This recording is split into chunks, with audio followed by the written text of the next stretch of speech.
ever step back and realize that Super Mario 3D Land is a game that people don't really talk about and most consider to be mediocre?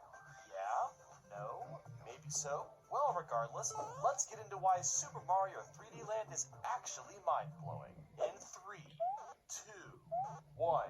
Here we go! It's a Mario game. You can't really go wrong. Man, this game looks pretty darn good for a handheld title. I'm impressed. Even splashing in the water looks nice.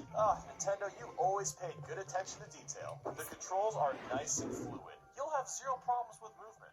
The Tanuki suit is back? Oh, that's what's up. The star coins are never too annoying to collect. They add a nice amount of replay value. I really love that you can save an item, just in case you're playing a hard level and need a little bit of help. It's nice that there's little puzzles in 3D Land. It shows that the developers spent a lot of time designing the levels. Using the binoculars and being able to move with the accelerometer is insanely cool. Not the most useful thing ever, but it's nifty. The music is always catchy and will get stuck in your head for hours to come. There's something satisfying about smacking a piranha plant with your Tanuki tail. I don't know what it is, but it feels good, dude. Since it's so easy to get lives in this game, it almost feels like they don't exist, which I'm totally okay with. The bonus houses are a nice change in pace after playing a bunch of levels. After playing the Galaxy games and only being able to use the Fire Flower temporarily, it's really nice to be able to use it here for as long as I want.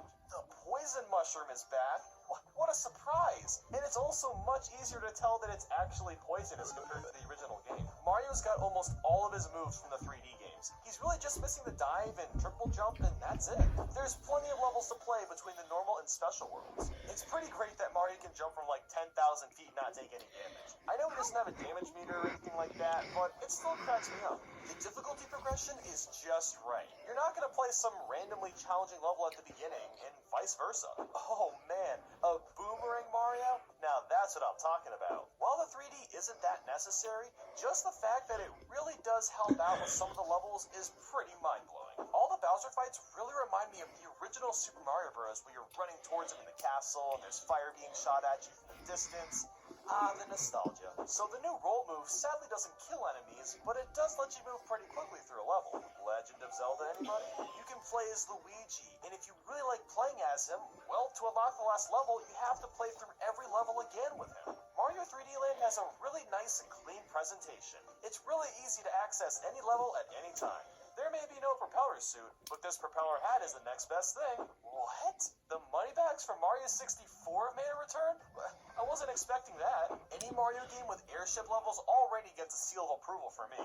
This may be a linear game, but some of the levels do feel kind of open world, which adds a bit more depth. Mario 3D Land is one of the few games out there where the swimming controls are actually really good. Outside of the Galaxy titles, of course. I usually find auto-scrollers pretty annoying, but they're a-okay in this game. It's so nice that Mario can move around while in the air. I've always hated it when you lock in place in other games and you can't really move at all. There isn't a single frame drop to be found. You'll always rock at 60 frames per second. Turn on your 3D in World 5.1 and play through the sand section. You'll be amazed at how convincing the sand falling is. It looks like it's actually happening. You gotta love this really cool top-down perspective. It's nice to see some variety in the level design. That moment when you jump from the tippy top of a level and float all the way down and land right on top of the flagpole. Satisfying. The final boss sequence where you're running up the buildings is just so epic. It makes me feel like I'm in a James Bond movie or something. Are you mind blown now? Well, if you are, then this video about Mario Kart Arcade GP might be just for you. It's all about the first Mario Kart title exclusively on the arcade. Go check that out and like and subscribe if you enjoyed this. Let me know in the comments how Super Mario 3D Land is mind-blowing to you. Thank you guys so much for watching, and I hope you have a great day.